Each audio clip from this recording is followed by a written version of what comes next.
Pilots and aircraft passengers have confirmed sightings of a large unidentified flying object off the coast of Guernsey. The mysterious shapes were spotted earlier in the week and are described as a long, motionless object that measured up to a mile wide. Yes, radar screens confirm the presence of the UFOs, and pilot witnesses are now preparing reports for the relevant authorities. Using this pad, could you actually draw for me what you saw? Well,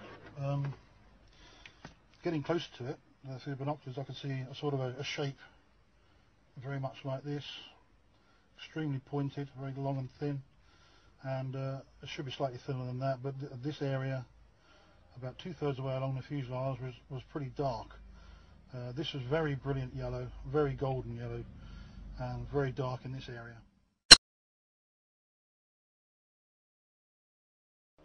In my years of experience, I've never seen anything like this, and frankly, I'll be perfectly happy not to ever again. It's a pretty chilling thing, and from my first sighting of it, which was initially maybe around 50 miles away, perhaps 40 miles away from the actual object, it appeared to be fairly small, but it must have been pretty huge. It must have been very, very much larger than I thought it was originally. I told air traffic control that they asked me for a size, approximately. I said about the size of a 737, perhaps twice the size.